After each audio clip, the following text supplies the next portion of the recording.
नमस्कार दोस्तों, आप सभी का हमारे YouTube चैनल पर स्वागत है। आज हम PYQ के माध्यम से भारत के प्रमुख पठार वाले टॉपिक को कवर करने वाले हैं, जिसमें भारत के अंदर जो भी पठार हैं उनकी एग्जैक्ट लोकेशन, कब उनका फॉर्मेशन हुआ, क्या उसकी इंपॉर्टेंस है, इन सब के बारे में विद एक्सप्लेनेशन डिस्कस करेंगे। ठीक है, नाउ हम स्टार्ट करते हैं। लेकिन यदि आप वीडियो पर नए हैं तो प्लीज वीडियो को लाइक कर दीजिए और चैनल को सब्सक्राइब करना मत भूलिएगा। और इसके पहले जो हमने अलग अलग टॉपिक्स को कवर किया है, यदि आप उन वीडियोस को देखना चाहते हैं तो प्लीज जाकर के उसे जरूर देख लीजिए। वो नो डाउट आपके लिए काफी ज्यादा बेनिफिशियल होगा। नाउ हम स्टार्ट करते हैं। लेकिन स्टार्ट करने के पहले हम समझते हैं कि पठार होता क्या है और भारत में इसकी वैल्यू कितनी है, मतलब कितना पठारी हिस्सा है हमारे पास। ठीक है ना, इन सब चीजों को हम देखते हैं। ठीक, देखो यहाँ पर मैंने एक इमेज लिया है जिसके अंदर समझाने का प्रयास किया है कि ये हमारा प्लेन है, मतलब ये हमारा मैदान है। ठीक है, मैदान। तो इस मैदान से एक तो आपका माउंटेन हो जाता है, जो अप्रोक्सीमेट अगर आप देखें तो वो आपके 1000 मीटर की हाइट पर होता है। मतलब अगर कोई स्ट्रक्चर है वो 1000 मीटर की ऊंचाई गेन करके रखता है तो वो लगभग माउंटेन के अंदर कंसीडर कर लिया जाता है। लेकिन जो पठार होता है, ना वो माउंटेन के बराबर अपनी हाइट गेन करता है और ना प्लेन के बराबर होता है। वो प्लेन से ऊपर और माउंटेन से नीचे होता है। ठीक, ये देखिए, ये आपका प्लेन है। इस प्लेन से लगभग 600 मीटर की ऊंचाई पर तक आपको एक नई स्ट्रक्चर दिखाई दे रहा है। यह है आपका पठार। और इसकी सबसे खास बात होती है कि जो इसका टॉप का इलाका होता है, एरिया होता है, वो एकदम फ्लैट होता है। ठीक है ना, समतल होता है। ठीक, ये चीज हो गई। और इसी को हम क्या कहते हैं, पठार कहते हैं। और अगर हम भारत के ओवरऑल बात करें, भारत के अंदर जो भी स्ट्रक्चर्स हैं उसमें यदि हम देखने की बात करें तो लगभग लगभग आपको कितना 27%, 27%, हाँ 7% आपको पठार देखने को मिल जाता है भारत के अंदर। ठीक है ना, इतना स्ट्रक्चर आपको पठार देखने को मिलता है। ठीक है, तो ये हो गया पठार। अब इसके बाद हम बात करते हैं कि भारत में कौन कौन से पठार किस किस स्थान पर स्थित हैं। इसको एक बार देख लेते हैं तो प्रश्न करने में थोड़ा आसानी हो जाएगी, आपको भी समझ में आ जाएगा कि हाँ इस स्थान पर भारत के ये पठार है। क्योंकि जब मैं उसका फॉर्मेशन बताऊंगा तो आपको वो समझना फिर आसान हो जाएगा कि हाँ यहाँ पर पठार है तो इसलिए क्वेश्चन इस तरीके से डिराइव किए गए हैं, तो वो आपको आसान हो जाएगा। और फिर एक्सप्लेनेशन में हम फिर से उसको दोहराएंगे तो वो चीजें आपको रिकॉल हो जाएंगी। ठीक, ना हम यहाँ पर एक बार मेंशन कर लेते हैं सारे पठार्स के बारे में। देखिए, अगर आप देखें पूरा ओवरऑल तो लगभग एक आपको ऐसे प्रायद्वीपीय भारत देखने को मिल रहा है। ऐसे ये आपका पूरा प्रायद्वीपीय भारत का हिस्सा है। और इसके पहले वाली जो मैंने क्लासेस ली थी, अगर आपको याद हो, तो मैंने आपसे एक चीज मेंशन किया था कि यहाँ पर जो गारो खासी जयंतिया वाला रीजन, यहाँ पर भी आपको मेघालय का पठार देखने को मिलता है। किसका? मेघालय का। जो ये पठार है आपका, ये आपके इसी प्रायद्वीपीय भाग का ही हिस्सा है। लेकिन होता क्या है कि बीच में ट्रेंचेस आते हैं और ये वाला जो गैप है वो थोड़ा दब जाता है, और इधर से गंगा आती है और इधर से ब्रह्मपुत्र आती हैं, तो अपने पूरे सेडिमेंट से इस पूरे गैप को भर देती हैं। इसी गैप को कहा जाता है आपका मालदा गैप। इस चीज को आपको ध्यान रखना है। ठीक है ना, इस चीज को मालदा बेसिन के नाम से जानते हैं, इसको ध्यान रखना। ठीक, अब हम अदर पठार की बात करते हैं। यहाँ पर जो है आपको एक पठार देखने को मिलेगा जिसको कहते हैं मालवा पठार।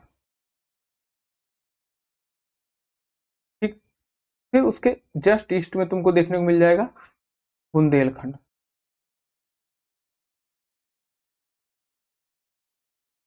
ठीक है, यहां पर जो है आपको बघेलखंड।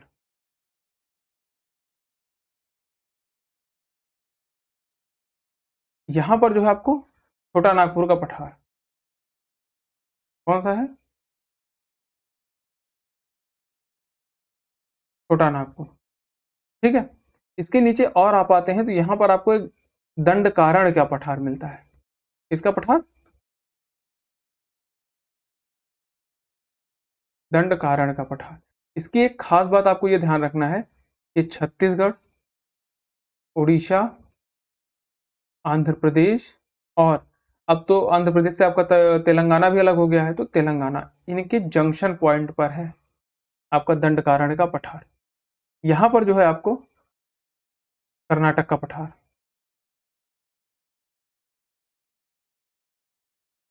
यहाँ पर आपको कर्नाटक पठार देखने को मिल जाएगा। फिर यहाँ पर जो है आपको महाराष्ट्र का पठार।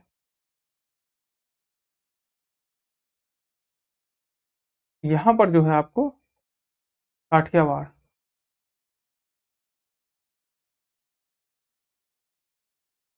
इतने पठार मेनली आपको पढ़ने हैं और इन्हीं से सारे के सारे क्वेश्चंस बनेंगे कि कौन सा पठार है, कब इनका फॉर्मेशन हुआ, क्यों इंपॉर्टेंट है, किस तरीके से निर्माण हुआ, वही सारे क्वेश्चन बनेंगे। एक आप और समझ सकते हैं कि यहाँ पर आपको एक देखने को मिल सकता है लद्दाख का पठार। ठीक, ये चीज आपको ध्यान में रखना है। ठीक, तो यहीं पर जो ये आपका महाराष्ट्र पठार वाला पूरा इलाका है, ऐसे इसी को कहते हैं आपके दक्कन ट्रैप। इस चीज को आपको ध्यान रखना है। ठीक है, अब हम क्वेश्चंस को स्टार्ट करते हैं। अब आपको एक हल्की फुल्की जानकारी हो गई कि कौन सा पठार कहाँ पर स्थित है। ठीक है, तो क्वेश्चन करेंगे तो आपको थोड़ा सा आइडिया लगेगा। ठीक, क्वेश्चन नंबर फर्स्ट, भारत में दक्कन ट्रैप की सैल समूह किस प्रकार के ज्वालामुखी उद्गार का परिणाम है। ठीक है, चलो मैप पे एक बार देखते हैं, फिर उसके बाद हम आंसर को देखेंगे और फिर उसको हिट करेंगे। ठीक ये है, यहां पर यदि आप देखते हैं तो आपको दक्कन ट्रैप देखने को मिल जाता है। ये आपका दक्कन ट्रैप का हिस्सा है। ठीक है, अब पूछ रहा है कि इसका फॉर्मेशन किस प्रकार के ज्वालामुखी उद्गार से हुआ था। देखो मैं आपको एक चीज पहले बताता हूं, आपको नोट करके रखना है। जो ओवरऑल जितना भी पठार है, इनका जो फॉर्मेशन हुआ था वो आज का फॉर्मेशन नहीं है, इनका फॉर्मेशन बहुत पुराना है। जब आर्कियोजोइक वाली मतलब मेन जो लैंड फॉर्म हुई थी इस अर्थ पे, उसी फॉर्मेशन का ही पूरा आपका पठार है। मतलब जो हमारा प्रायद्वीपीय भारत है, उसी आर्कियन टाइम के लैंड का ही एक हिस्सा है। ठीक है, फिर गोंडवाना लैंड में बढ़ती है, फिर आपकी इंडियन प्लेट बनती है, फिर आज के वर्तमान स्थिति में पहुंचती है। तो वो एक प्रक्रिया है, क्रमिक प्रक्रिया है। लेकिन उसके साथ साथ भी कुछ और प्रक्रियाएं होती हैं। जैसे आपके ये दक्कन ट्रैक में एक प्रक्रिया होती है ज्वालामुखी उद्गार का। ज्वालामुखी उद्गार का अगर मैं आपको समझाने का प्रयास करूं तो देखो, जैसे ये आपकी लैंड है, ऐसे जमीन थी, फिर हुआ क्या कि इसके नीचे ज्वालामुखी उद्गार हुआ। मतलब यहां से ज्वालामुखी की एक दरार पड़ी, नीचे प्रेशर आया और फिर उससे लावा चारों तरफ ऐसे फैल गया जमीन पर। ऐसे चारों तरफ जो है लावा आपका फैल जाता है। ठीक है, अब मैं थोड़ा सा इसको 3D पे करने का एक अलग तरीके से दिखाने को, ये आपकी मान के चलिए सरफेस है। ठीक, अब इस पर जो है आपका ज्वालामुखी का जो लावा है वो अलग आकर के एक नई ऐसे चारों तरफ फैल गया। तो फैलने से एक मोटी सी परत बन गई इस पे। है तो अभी भी ये प्रायद्वीपीय भारत का हिस्सा, लेकिन इसके ऊपर जो लावा नया आकर के जम गया, उसके कारण से एक नई परत बन गई। ठीक है, तो इस नीचे वाली परत का फॉर्मेशन तो अलग टाइम पीरियड में हुआ है, मतलब सबसे पुरानी प्लेट है। लेकिन जो इसके ऊपर वाली फॉर्मेशन है, अगर आप इसकी बात करते हैं तो ये जो है आपके क्रिटेशियस टाइम पीरियड में। कब? क्रिटेशियस पीरियड में इस ज्वालामुखी का उद्गार होता है और उसी उद्गार से जो लावा निकलता है उससे आपकी एक नई परत बन जाती है जो आपके पूरे दक्कन ट्रैप पर फैल जाती है। इसी परत का अगर आप एक हिस्सा देखें तो आपके मालवा पठार पे भी इसका छाप दिखेगा और आपका जो काठियावाड़ का पठार वहां पर भी इसका हिस्सा दिखेगा। ठीक है, अगर मैं लावा की बात करूं तो लावा आपका दो प्रकार का है। ठीक है, कितने प्रकार का है? दो प्रकार का। एक है आपका क्षारीय और दूसरा है आपका अम्लीय। ठीक है, जहां पर भी आपको ऐसे आपको दिख गए, जहां पर भी शंकु आकार का कोई भी ज्वालामुखी दिख गया, समझ जाना कि वहां पर जो है अम्लीय आपकी लावा है। इसमें जो है विस्फोट होता है, इसमें हमेशा विस्फोट होगा। ठीक है, इस चीज को आपको ध्यान रखना। ये हमेशा कैसे होता है? थिक होता है, गाढ़ा होगा। लेकिन जो क्षारीय लावा होता है ये पतला होता है आपका, और ये जो है आपके सरफेस पर क्या हो जाता है? फैल जाता है। ये चीज आपको ध्यान रखना है। तो जो आपका ये दक्कन ट्रैप है, इसका निर्माण हुआ है किससे? ज्वालामुखी उद्गार से। उद्गार से मतलब जो उद्गार दरारी उद्भेदन हुआ है उससे जो लावा फैला है उस प्रवाह से उसका निर्माण हुआ है। और ये लावा है किस प्रकार का? बेसाल्टिक लावा या आपका क्षारीय लावा है। ठीक है, इतने चीज को आपको ध्यान रखना है। अब यहाँ पर हम बात करते हैं ऑप्शन सील्ड, प्रवाह, संयुक्त, कॉल्डेरा। ये जो क्रेटर, कॉल्डेरा ये आपके इसमें बनते हैं। ठीक है, और जो प्रवाह है ये आपका इसका सही आंसर हो जाएगा, ऑप्शन नंबर बी। ठीक, नेक्स्ट क्वेश्चन की हम बात करते हैं। दक्कन ट्रैप पठार का गठन किस काल में हुआ? अभी देखो मैंने आपको मेंशन किया कि दक्कन ट्रैप का जो फॉर्मेशन था वो आपका वो क्रिटेशियस पीरियड में होता है। कब होता है? क्रिटेशियस पीरियड में। अगर मैं आपसे पूछूं कि जो क्रिटेशियस पीरियड है ये किस एरा का पार्ट है, किस एरा का पार्ट है, तो आप क्या बताएंगे इसको? ये आपके मीसोजोइक का है। किसके है? मीजोजोइक एरा का। मीजोजोइक एरा के अंदर आपका ट्रियासिक, जुरासिक, क्रिटेशियस 3 पीरियड्स आते हैं। तो उसी क्रिटेशियस पीरियड में आपके दक्कन ट्रैप का फॉर्मेशन हुआ था। तो चलो एक बार हम देख लेते हैं कि जो भी ये एरा है, पीरियड है, कौन कौन से हैं, उसको एक बार हल्का समझ लेते हैं। बाकी जब फिजिकल ज्योग्राफी पढ़ना स्टार्ट करेंगे तो वहां पर मैं आपको प्रॉपर एक्सप्लेनेशन के साथ चीजों को पढ़ाऊंगा। ठीक है, देखो अगर मैं अर्थ के फॉर्मेशन बात करूं तो ये अलग अलग काल खंडों में इनका फॉर्मेशन हुआ है। तो जो मेन चीज है, अगर मैं इसको बांटने का प्रयास करूं तो सबसे पहले आता है आपका पैलियोजोइक। पैलियोजोइक के पहले भी आपका जो है आर्कियोजोइक होता है, प्रोटोरियोजोइक होता है, लेकिन पैलियोजोइक से ही पहली सदी मानी जाती है। पहली सदी, दूसरी सदी, तीसरी सदी। तो हम पैलियोजोइक से काउंट करना स्टार्ट करते हैं। आपका पैलियोजोइक, फिर आता है आपका मीजोजोइक। क्या होता है? मीजोजोइक। फिर आता है आपका सीनोजोइक,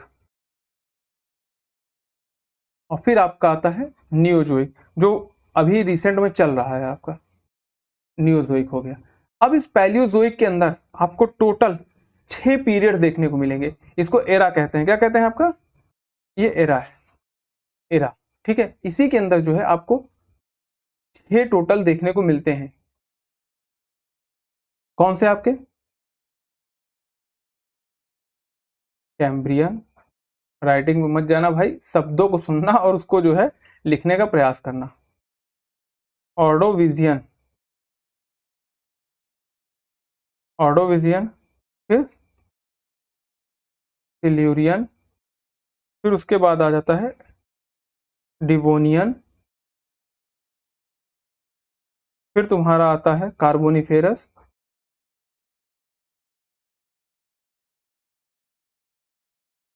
और फिर उसके बाद आता है आपका पर्मियन। ठीक है, मीजोजोइक के अंदर मैंने भी आपको बताया, आपको 3 चीजें देखने को मिलेंगी। कौन सी? ट्रियासिक, ट्रियासिक, ट्रियासिक के बाद आता है आपका, कहीं कहीं कहीं पर जेड लिखा रहता है, कहीं पर जे लिखा रहता है, चलो जे कर देते हैं, ज्यूरासिक, और फिर उसके बाद आता है क्रिटेशियस, क्रिटेशियस। ठीक है, अभी मैं बताता हूँ ये क्यों इंपॉर्टेंट है, कब के हैं। ये जे है, इसको थोड़ा सा सही कर दूं, नहीं तो कंफ्यूजन होगा। ज्यूरासिक, ठीक है, कहीं पर जेड भी लिखा रहता है। अब इसके अंदर जो आपका सीनोजोइक होता है, सीनोजोइक के अंदर जो है आपका पैलियोसीन, पैलियो, एक मिनट, हाँ, सीन, फिर आपका होता है ईओसीन, ईओसीन, ईओसीन के बाद जो है आपका कौन सा होता है? ईओसीन, ओलिगोसीन, ओलिगोसीन, ओलिगोसीन के बाद होता है आपका मायोसीन, मायोसीन, मायोसीन के बाद जो है आपका पैलियोसीन होता है, पैलियोसीन। और न्यूज़ोइक में जो है आपके यहाँ पर भी आपको 2 देखने को मिलते हैं। कौन सा होता है आपका? एक प्लिस्टोसीन, प्लिस्टोसीन, सॉरी एक मिनट, मिट जा भाई, ठीक है, प्लिस्टोसीन, प्लिस्टोसीन, और यहाँ पर होता है आपका होलोसीन। ठीक है, ये आपका होलोसीन हो गया। अब मैं आपको कुछ बताता हूँ। जो भारत में गोंडवाना लैंड का कोयला पाया जाता है, जो भारत में आपके छोटा नागपुर पठार में कोयला पाया जाता है, वो इसी कार्बोनिफेरस टाइम पीरियड में बना था। क्रिटेशियस की अगर मैं बात करूं तो दुनिया के जितने आपके अधिकांश माउंटेन्स हैं, रॉकीज, एंडीज, ये सारे का जो निर्माण फॉर्मेशन, जितने फोल्डेड माउंटेन का निर्माण था वो आपके क्रिटेशियस से चालू हुआ है। क्रिटेशियस में ही अगर आप देखें तो आपका जो दक्कन ट्रैप था वहां पर आपका लावा का उद्गार होता है, तब आपका जो है दक्कन ट्रैप पर एक परत बनती है। ईओसीन्स की अगर मैं बात करूं तो इस समय जो है इंडियन प्लेट आकर के आपके यूरेशियन प्लेट से टक्कर स्टार्ट हो गई थी, और आपके हिमालय का, ग्रेटर हिमालय का फॉर्मेशन स्टार्ट हो गया था। मायोसीन में जो है आपका मध्य हिमालय का फॉर्मेशन स्टार्ट होता है, कंप्लीट होता है, और प्लायोसीन में जो है आपके जो शिवालिक श्रेणी है इसका फॉर्मेशन होता है। ठीक है, अगर आप प्लिस्टोसीन की बात करें तो जो हिमयुग होता है उसका यहाँ पर पीक पे था, इसके बाद धीरे धीरे हिमयुग की समाप्ति होती है, और होलोसीन की स्टार्टिंग में, प्लिस्टोसीन के अंतिम में जो आपकी ग्लेशियर लेक्स हैं ये आपको देखने को मिल जाती हैं। ये क्रम आपको याद रखना है, इसको कई बार प्रैक्टिस करिएगा तब याद होगा, एक बार में याद नहीं होगा। और जब हम फिजिकल ज्योग्राफी पढ़ाएंगे तो वहां पर इनके बारे में एक एक टॉपिक को कवर करते हुए आगे बढ़ेंगे कि कब कब कौन कौन सी प्रक्रियाएं हुई हैं किस पीरियड में। ठीक है, नेक्स्ट क्वेश्चन की बात करते हैं। एक मिनट, नेक्स्ट क्वेश्चन, हाँ चलिए ठीक है। निम्नलिखित में से कौन सा मेघालय पठार का अंश नहीं है? भुवन की पहाड़ियां, गारो, खासी, जयंतिया। पहली बात तो मेघालय के पठार की बात करते हैं। मेघालय का पठार आपको देखने को कहाँ मिलता है? यहाँ पर आपके लिए मुझे पूरा मैप लगभग बनाना पड़ेगा, अगर मैं थोड़ा सा बनाने का प्रयास करता हूँ। सॉरी, मैप जो है वो क्लियर नहीं बन पा रहा है। ठीक है, जो भी जैसा बन रहा है उसको समझने का आप प्रयास करिएगा।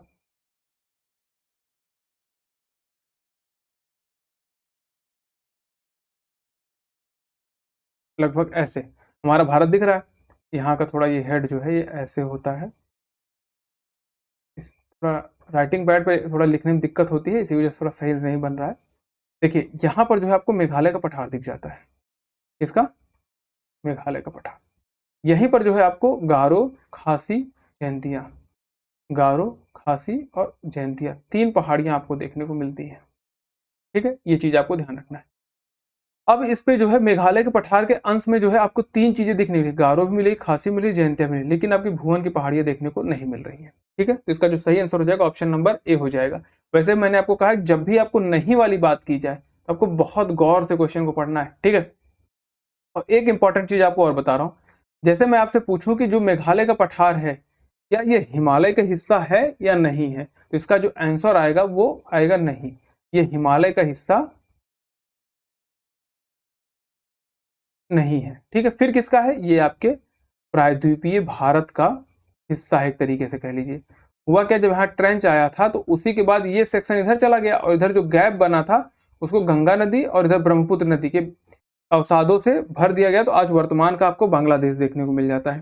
तो जो आपका हिमालय का पठार या पठार या आपके शिलांग का पठार है, ये पूरा हिस्सा है आपके प्रायद्वीपीय भारत का। ठीक है, इसको आप याद रखना। नेक्स्ट क्वेश्चन की बात करते हैं। तिब्बत का पठार की समुद्र तल से ऊंचाई औसत ऊंचाई है 2, 3, 4, 5, ये आपका 5 किलोमीटर के अप्रोक्सीमेट हो जाएगा। ठीक है,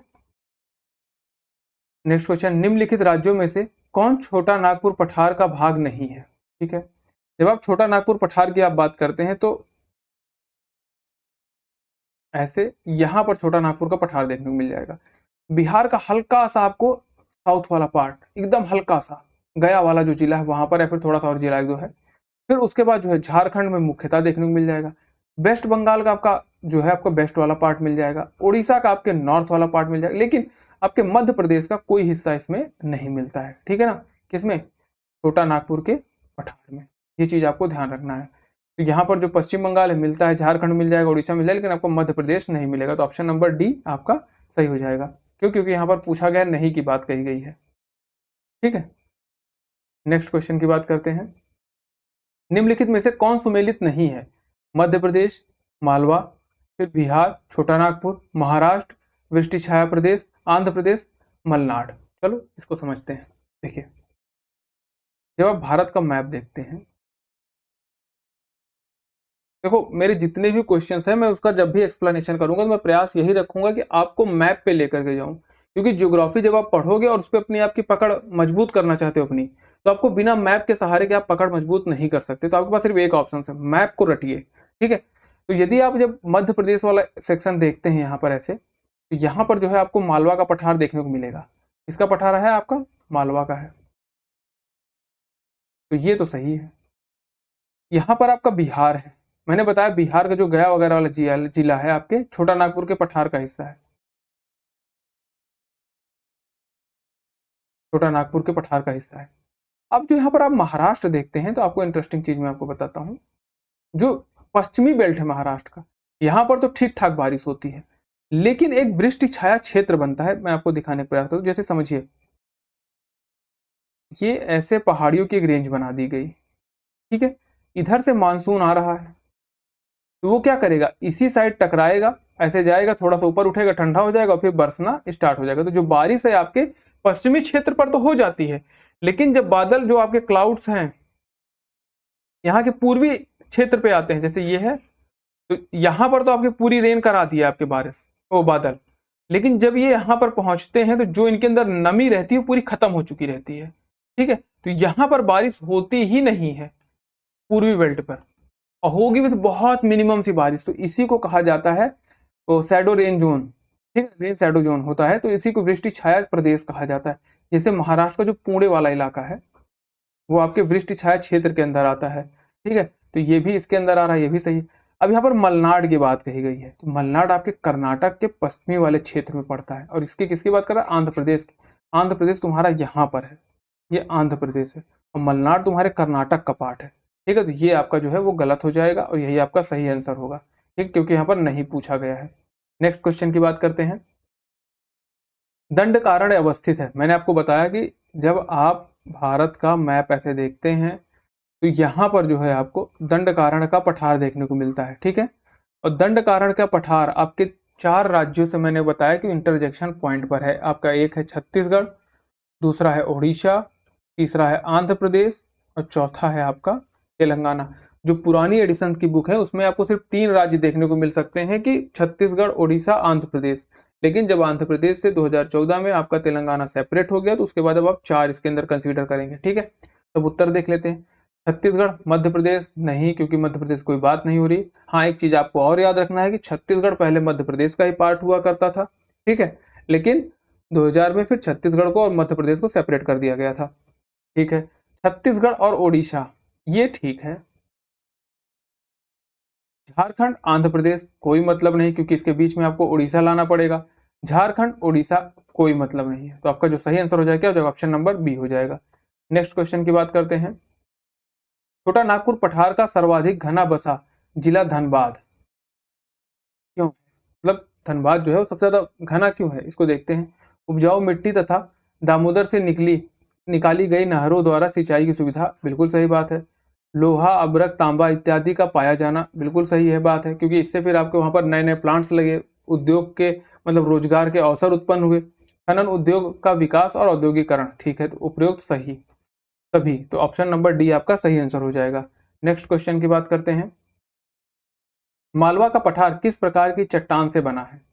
ठीक है, और इसकी मिट्टी की क्या विशेषता है? ठीक है, इसको भी देख लेते हैं। अभी जब मैं आपको एक्सप्लेनेशन बता रहा था आपके दक्कन ट्रैप का, तो मैंने आपको बताया था कि जो मालवा का पठार है उस पर भी क्रिटेशियस टाइम पीरियड में जो आपका दरारी उद्भेदन से लावा निकला था उसी का पार्ट पूरा फैला हुआ है। और मैंने बताया था कि जो लावा निकला है, जो दरारी उद्भेदन से आपके लावा चारों तरफ फैला है, वो आपका कैसा है? बेसाल्टिक लावा है, बेसिक लावा है, मतलब क्षारीय लावा है। ठीक है ना, तो इसका जो सही आंसर हो जाएगा क्या हो जाएगा? Basaltic lava. ग्रेनाइट और नीस ये सबसे पुरानी चट्टानों के अंदर कंसीडर किया जाएगा, इस चीज को आपको ध्यान रखना है। ठीक है, अब नेक्स्ट क्वेश्चन, इसी के अंदर अगर आप देखें जो बुंदेलखंड वाला क्षेत्र है हमारे भारत का, उसमें जो आपको ग्रेनाइट नीस वाली चट्टानें मिलेंगी। नेक्स्ट क्वेश्चन की बात करते हैं। बुंदेलखंड के पठार की मिट्टी इतनी अनउर्वर क्यों है, और यहाँ कौन सी फसलें उगाई जाती हैं? ठीक है, यहाँ पर तो आपके जो मोटे दाने की फसलें होंगी वो उगाई जाएंगी। बहरहाल आपका प्रश्न यहीं तक था। ठीक है, चलो देखते हैं। अत्यधिक बारिश के कारण नहीं, पुरानी चट्टानें और कटाव ये मेन कारण है। देखो, जो बुंदेलखंड की चट्टान है वो ग्रेनाइट नीच से बनी है, और ये सबसे पुरानी चट्टानों में कंसीडर की जाती है। इसी के लिए यदि आप ध्यान दें तो जो बुंदेलखंड वाला इलाका है वहीं पर आपके जो मिनरल्स पाए जाएंगे इंडिया के, वहां पर आपको कुछ मिनरल्स मिलेंगे, क्योंकि जितने पठार हैं यहीं पर आपको मिनरल्स मिलने वाले हैं। मैदान में कभी मिनरल्स नहीं मिलेंगे, क्योंकि मैदान का जो निर्माण होता है वो नदियों के द्वारा लाए गए अवसादों से होता है, और वहीं जो आपके पठार है वो सबसे पुरानी चट्टानों के हिस्से हैं, और इन्हीं चट्टानों में मिनरल्स पाए जाते हैं। ठीक है, इस चीज को आपको ध्यान रखना है। नेक्स्ट क्वेश्चन की बात करते हैं। मेघालय का पठार भाग है हिमालय श्रेणी का, प्रायद्वीपीय खंड का, पूर्वी घाट पर्वतों का, या सतपुड़ा श्रेणी का? मैंने अभी आपको बताया मैप से, उसके पहले भी एक दो बार बता चुका हूं कि जो आपका मेघालय का पठार है ये आपके प्रायद्वीपीय खंड का भाग है। किसका है? प्रायद्वीपीय खंड का, तो इसका जो ऑप्शन होगा बी वो बिल्कुल सही होगा। नेक्स्ट क्वेश्चन की बात करते हैं। मालवा का पठार किन प्रमुख नदियों के बीच जल विभाजन का काम करता है? बहुत इंपॉर्टेंट क्वेश्चन, इस चीज को आपको ध्यान रखना है। ठीक है, पहला गंगा, यमुना, नर्मदा, ताप्ती, अरब सागर और बंगाल की खाड़ी में गिरने वाली नदियां गोदावरी और कृष्णा। चलो इसको मैप से समझाता हूं तो आपको समझ में आएगा। देखो मैप लगाया है कि नहीं? हाँ चलो, जगह है, दिखाता हूँ आपको। देखो, ऐसे आइए थोड़ा सा, ऐसे यहाँ पर राजस्थान का सेक्टर, फिर ऐसे आपका ये ऐसे गया, ऐसे, फिर ऐसे थोड़ा सा तिरछा हो जाता है। ठीक है, ऐसे जाकर फिर ऐसे हो जाता है। ठीक है, यहाँ पर जो है आपका मालवा का पठार देखने को मिलेगा। ठीक, अब इस सेक्टर पे यदि आप देखते हैं तो माही और साबरमती, ये रिवर्स हैं, ये जाकर के अपना पानी कहाँ गिरा रही हैं, अरब सागर में।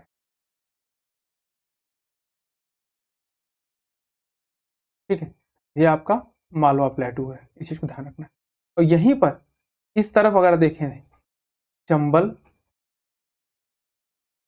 केन, बेतवा, ये रिवर्स आती हैं, आपके यमुना मिलती हैं, यमुना फिर जाकर के आपके गंगा मिलती है, और यही गंगा जी जो है आपके आकर के कहाँ मिल जा रही है, बे ऑफ बंगाल में।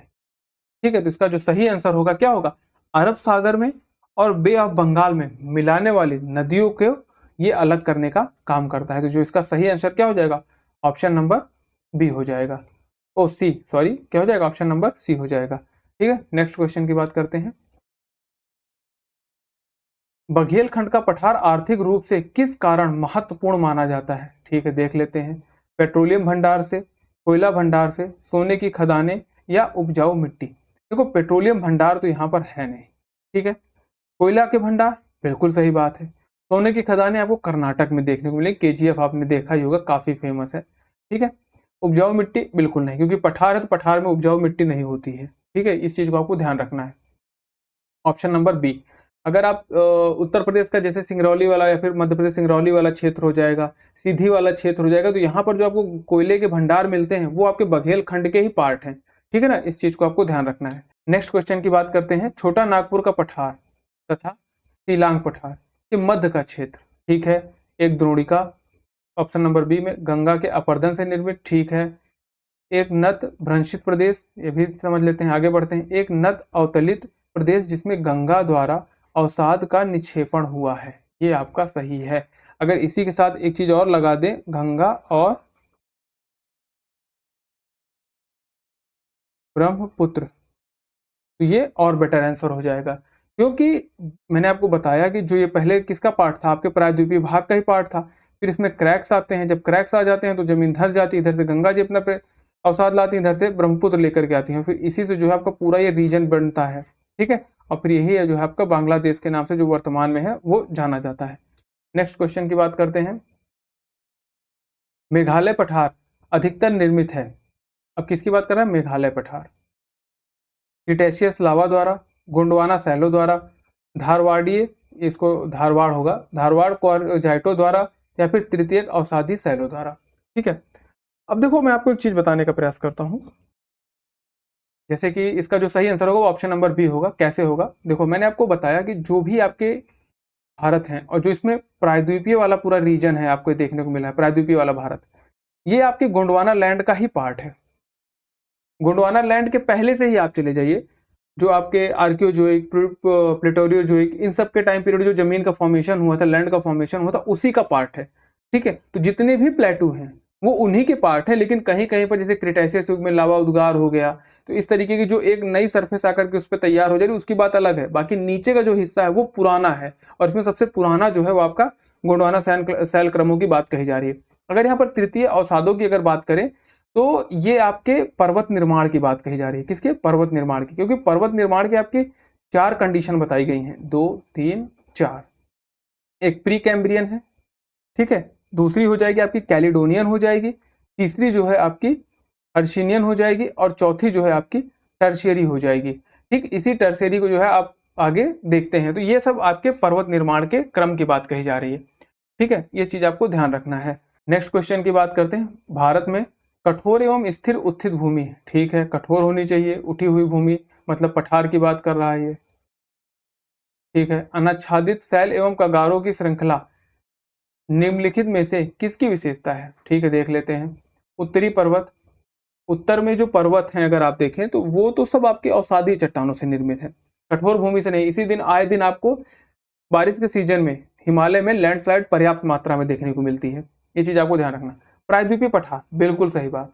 प्रायद्वीपीय पठार का अगर आप हिस्सा देखें तो पूरा जो है आपका एकदम सॉलिड भूमि है, ठीक है ना।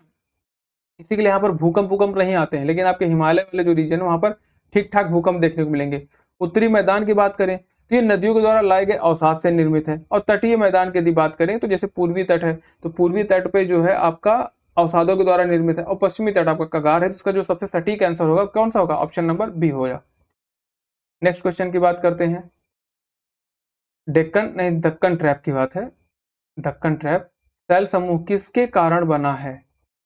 परिरक्षित उद्गार, संयुक्त उद्गार, ज्वालामुखी कुंड उद्गार या बेसाल्ट उद्गार, बेसाल्ट लावा उद्गार की बात मैंने आपको मेंशन कर दिया कई बार, इसका एक्सप्लेनेशन भी दे दिया, तो जो सही आंसर ऑप्शन नंबर डी होगा। नेक्स्ट क्वेश्चन की बात करते हैं। भारतीय उपमहाद्वीप मूलतः एक विशाल भूखंड का भाग था जिसे कहते हैं ज्यूरैसिक भूखंड, आर्यवर्त भूखंड, यहाँ पर भूखंड भी लिखा रहेगा, इंडियन भूखंड या गोंडवाना महाद्वीप। तो मैंने आपको मेंशन किया ये सब किसके पार्ट है, गोंडवाना के। चलो मैं आपको इसको समझाता हूँ। देखो सबसे पहले जो है आपका ऐसे अर्थ थी, ठीक है। अर्थ पे जो है एक ऐसी संरचना थी जो पूरी लैंड थी और चारों तरफ पानी था। जो ये आपकी लैंड देखने को मिल रही है यही लैंड थी आपकी पैंजिया। क्या थी, पैंजिया। फिर समय बीतता है, समय बीतने के बाद हमारे अर्थ में जो है ये पैंजिया जो है दो भागों में टूट जाती है। ये लॉरेंसिया बन जाता है, ये गोंडवाना लैंड बन जाता है। फिर आगे और चलता है, जो आपका लॉरेंसिया वाला सेक्शन है वो टूटता है अलग अलग खंडों में।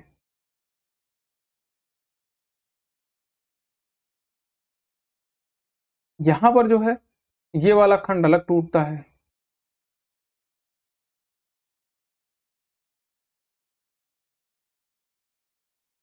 ठीक है। और फिर यही जो सेक्शन अगर आप देख रहे हैं तो इसी में आपका ये यूरोप बनता है, यहाँ पर नॉर्थ अमेरिका बनता है, ये साउथ अमेरिका बनता है, ये अफ्रीका बनता है, इधर इंडियन प्लेट्स बनती हैं, आपका ऑस्ट्रेलिया तैयार होता है, ये आपका एशिया वाला पार्ट बन जाता है, एशियन प्लेट हो जाती है। तो इस तरीके से ये पूरा क्रम विकसित हुआ है, ठीक है। इस चीज को आपको ध्यान रखना है, ठीक। नेक्स्ट क्वेश्चन की बात करते हैं। तो आज इतने ही क्वेश्चन थे इस पूरे टॉपिक से।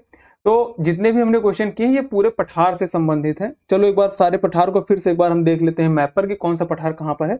बाकी पठार संबंधित ज्यादा क्वेश्चन पूछे नहीं गए, लेकिन थोड़ा ट्रिकी बैठता है, इसके लिए मैंने आपको डिस्कस करा दिया और प्रॉपर एक्सप्लेनेशन भी दिया है आपको, कि जिससे आप इसे भूले ना और याद रखने का ज्यादा से ज्यादा कोशिश करें, क्योंकि जितनी बार आप इसको रिकॉल करेंगे उतना ज्यादा आपको बेटर होगा। क्योंकि अगर आप इसको थोड़ा सा भी मिस किए तो ये टॉपिक आपके दिमाग से उतरे, क्योंकि इसमें बहुत सारे नए नए टर्म्स हैं वो आपको याद करने पड़ेंगे, ठीक है। एक बार फिर से पठार को देख लेते हैं कि कहाँ पर कौन सा पठार। यहाँ पर जो आपका लद्दाख का पठार देखने को मिल जाएगा, लद्दाख प्लेटू।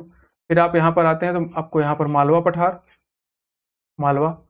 यहाँ पर जो है आपका बुंदेलखंड, यहाँ पर जो है आपका बघेलखंड, यहाँ पर जो है छोटा नागपुर, मेघालय प्लेटू, दंडकारण्य प्लेटू, तेलंगाना प्लेटू, कर्नाटक प्लेटू, महाराष्ट्र प्लेटू, काठियावाड़ प्लेटू, ठीक है ना। इतने आपके पठार हैं, इनको आपको ध्यान रखना है, ठीक है। मैंने आपको बताया कौन कौन से पठार हैं, कैसे इनका निर्माण हुआ है। फिर से एक बार बता दे रहा हूँ, जितने भी पठार हैं ये सब आपके प्रायद्वीप के ही मेन, या आपके इसके लद्दाख वाले पठार की बात छोड़ दीजिए, तो ये सारे के सारे जो हैं आपके मेन प्रायद्वीपीय जो भारत है उसी के हिस्से थे। उसमें से भी कुछ जो पठार हैं, जैसे कि मालवा का पठार आपका, मध्य प्रदेश दक्कन ट्रैप हो गया, फिर आपका काठियावाड़, इनका जो है क्रिटेशियस टाइम पीरियड में इसी जो पुरानी लैंड फॉर्म थी उस पर जो है आपका बेसाल्टिक लावा की एक परत जम जाती है, तो इनका अलग से निर्माण होता है, इसको आपको ध्यान रखना है, ठीक है। और बाकी ये सारे के सारे जो पार्ट हैं आपके किसके हैं, गोंडवाना लैंड के, या फिर आपके जो भारत का प्रायद्वीपीय भाग है उसी के पार्ट है, ठीक है। तो ये तो रहा इस टॉपिक के बारे में। बाकी इससे संबंधित यदि आपको कोई भी समस्या होती है, कोई भी क्वेश्चन नहीं समझ में आता है, तो प्लीज आप कमेंट करके बताइए, मैं आपको पुनः समझाने का प्रयास करूंगा। बाकी मिलते हैं नए सेशन के साथ। जय हिंद।